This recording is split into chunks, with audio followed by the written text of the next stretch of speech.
दोस्तों नमस्कार, प्रणाम, सत श्री अकाल। आज मैं मिथिलांचल में हूँ। मधुबनी जिला के अंतर्गत बासोपट्टी प्रखंड थाना में के अंतर्गत श्रीपुर ग्राम, और इस ग्राम के भूतपूर्व मुखिया श्री ईश्वर नारायण ठाकुर जी, जिनका कृति सिर्फ राजनीति तक ही नहीं, इनका कृति सिर्फ राजनीति तक ही नहीं, इनका कृति अध्यात्म, राजनीति और अन्य कई सारी चीज़ों में इनकी इंटरेस्ट, इनका विचार और इनकी इच्छाएं रही है।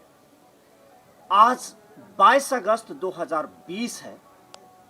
हम स्वागत करते हैं सबसे पहले मुखिया जी आपका धन्यवाद चैनल पे कि आज 22 अगस्त 2020 के दिन लगभग पूरे विश्व में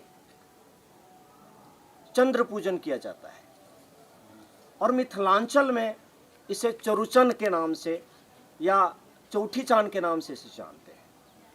मैं आपसे जानना चाहूंगा, आखिर हम सभी चंद्र का पूजन क्यों करते हैं? हम इसलिए चंद्र और सूर्य का पूजन करते हैं जी कि चंद्र नारी, सूर्य नारी और सुषुम्ना नारी, जी, ये तीनों हमारे शरीर में जी विराजमान है। जी। चंद्र नारी शिथिलता का प्रतीक है, सूर्य अग्नि का तेज का प्रतीक है जी, और सुषुम्ना संतुलन, दोनों नारी को संतुलन संभाल कर रखता है। जी। भारतीय संस्कृति एवं परंपरा सदैव और सदियों से जी श्रेष्ठतम रहा, जी, क्योंकि संस्कृति, कला एवं अध्यात्म से जुड़ा हुआ मानव जीवन जीता आया। हमारा भारत सदा से सोने की चिड़िया रहा है, क्योंकि भारत संस्कृत, परिधान एवं कृतज्ञता से चेतना का स्तर सदैव उठा रहा। इसलिए चंद्र पूजा भी करते हैं और सूर्य पूजा भी करते हैं। वाह, बहुत बढ़िया। प्यारे भाई और बहनों, जैसे कि हमारे भूतपूर्व मुखिया श्री ईश्वर नारायण ठाकुर जी ने जो अपने विचार को, संवेदना को संवेदित करने में, जो गागर में सागर भराने में जो बातें कहा, वो सही दिल को और चेतना को छूने वाला है। इन्होंने कहा कि चंद्र नारी, सूर्य नारी और सुषुम्ना नारी। चंद्र नारी शीतलता की प्रतीक, सूर्य नारी तेज की प्रतीक और सुषुम्ना नारी दोनों को संतुलन करने की प्रतीक है, और जो कि हमारे शरीर में विराजमान है। भारतीय संस्कृति हमेशा से श्रेष्ठतम रही है, सोने की चिड़िया रही है भारत, और इसलिए रही है क्योंकि हम सभी हमेशा प्रकृति के प्रति, ब्रह्मांड के प्रति और समस्त ग्रहों के प्रति भी अपनी कृतज्ञता व्यक्त करते आ रहे हैं। प्यारे भाई और बहनों, एक बात मैं और बताना चाहूँगा कि वास्तव में हम सभी अपने जीवन में कृतज्ञता का भाव, आभार का भाव कितना लेकर के आ पाते हैं, ये एक बार समझना बहुत जरूरी है। मैं मुखिया जी से दूसरा प्रश्न पूछना चाहूँगा, क्या हम अपने जीवन में सभी जीव जंतु, जानवर, जंगल, जगदीश सबके प्रति कृतज्ञता का भाव रखें? क्यों रखें? अनिवार्य है। क्यों, ऐसा क्यों? सारा जीव ईश्वरीय रूपी जीव है। अच्छा, बहुत बढ़िया। जितना संसार में है जी, सब ईश्वर का रचा हुआ है। जी, सृष्टि का जो निर्माण हुआ जी, उसमें ब्रह्मा जी सबको रचित किए, जी, स्थान पर रखे। जी, और इसमें जितना है, अगर नहीं रहेगा कोई भी जीव तो हम मानव को जीना दुर्दिन हो जाएगा। जी।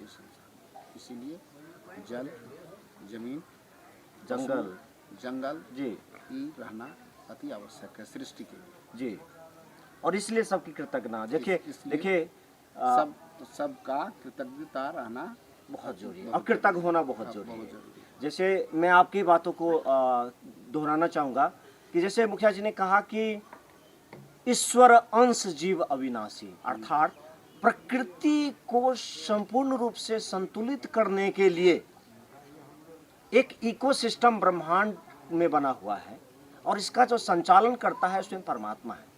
इसीलिए हमें सभी जीव, जंगल, जानवर, जगदीश सबके प्रति कृतज्ञता के भाव जैसे ही रखते हैं तो उधर से एनर्जी का प्रभाव उधर से आशीर्वाद का प्रभाव, कृतज्ञ होना, आभार होना, यानी देखिए ना कितना अच्छा है। जैसे हम दोनों हाथ जोड़ते, जैसे ही दोनों हाथ जोड़ते हैं तो कृतज्ञता के भाव आते हैं। और किसी भी व्यक्ति के सामने में अगर हाथ आप जोड़ लेते हैं तो समर्पण कर दिया आपने, आभार व्यक्त कर दिया। जैसे ही आपने आभार व्यक्त कर दिया तो उनके तरफ से आशीर्वाद तो आएगा ही, और जैसे ही आशीर्वाद आएगा तो जीवन संतुलित हो जाएगा। जिसको हम दूसरे भाषा में कह सकते हैं, अगर जीवन में संतुलन है, यानी कि बैलेंस है, संतुलन है, तो ब्लिसिंग मिलेगी। ब्लिसिंग माना आशीर्वादें मिलेगी। और जब ब्लिस में रहेंगे तो आनंद में रहेंगे, ब्लिस में रहेंगे, अर्थात आनंद में रहेंगे। तो balance plus blessing equal to bliss.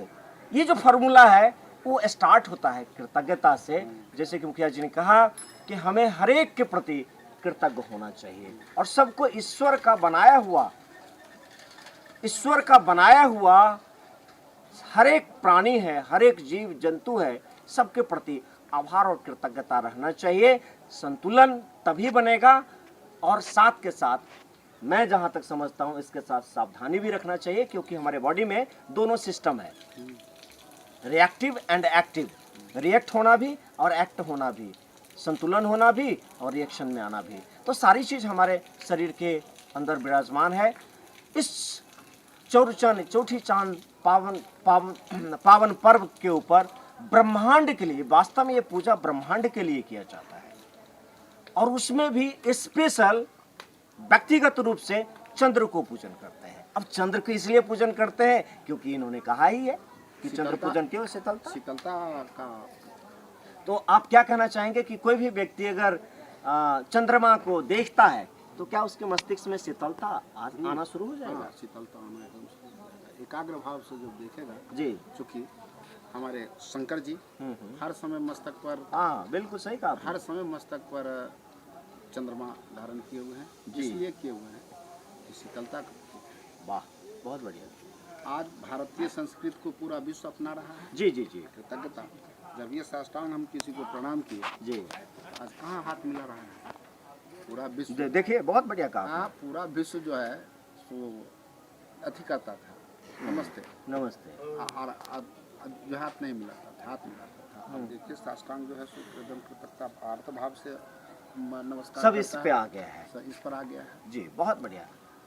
और जी, चंद्रमा शीतलता का प्रतीक है। उस रूप से जो मानव अध्ययन करेगा, वास्तविक में उनका जो लाइट है, जो उनका जो तेज है, सो हमारे शरीर पर भी, मन पर भी और आत्मा पर भी शीतलता। बहुत बहुत बढ़िया। देखिए कितना बढ़िया, जैसे इनका नाम भी ईश्वर है, इनका कृति भी ईश्वर है, और कृति ईश्वर होने की वजह से इनके विचार, देखिए कहते हैं जथा नाम तथा गुना, जैसा नाम वैसा गुण। इन्होंने बहुत अच्छी बात ये कहा आज की इस परिचर्चा में, जो सबसे दिल को छूने वाली बात है, जो मुझे दिल को छुआ, और वो ये बात है कि आज पूरा विश्व उस नमस्कारम पे आ गया है, जो कि हाथ मिलाया जाता था, हाथ मिलाया जाता था और एक हाथ पीछे रखा जाता था, या आप पीछे रखते थे, एक हाथ मिलाते थे, अर्थात आधे मन से लोगों से मिलना हुआ होता था। भारतीय संस्कृति और परिधान ये कहती है कि हमारा परिधान ही है नमस्कारम। जैसे ही हम दोनों हाथ जोड़ते हैं तो हमारी हृदय से उसके प्रति आभार और कृतज्ञता व्यक्त होता है। और भारतीय संस्कृति और परंपरा सदियों से श्रेष्ठ रहा है, इसलिए रहा है क्योंकि सबके प्रति कृतज्ञता की भाव रही है। और यहाँ की जो श्रेष्ठतम, पूरे विश्व में जो लोग आभार व्यक्त करते हैं, प्रणाम व्यक्त करते हैं और अभिवादन करने की जो कला है, वो भारत से सुंदर पूरे विश्व में किसी की भी कला नहीं है। इसलिए लोग कॉपी तो करते आ रहे हैं, हाथ जोड़ के नमस्कारम, प्रणाम, सत श्री अकाल करते हैं। प्यारे भाई और बहनों, लगातार आप हमारे साथ बने रहें। नई परिचर्चाओं के साथ हम आपके साथ नई टॉपिक के ऊपर बात करते रहेंगे। तब तक देखते रहें इस चैनल को और सब्सक्राइब करें, लाइक करें, इसे बताना न भूलें। आप सबका बहुत बहुत फिर से आभार, कृतज्ञता। आप सबको चंद्र पूजन, चौठी चांद का आपको बहुत बहुत अभिवादन, बहुत बहुत हार्दिक शुभकामनाएं, बहुत बहुत आप सबको मुबारक हो, मुबारक हो, मुबारक हो। क्लिक ऑफ कर दिया नहीं?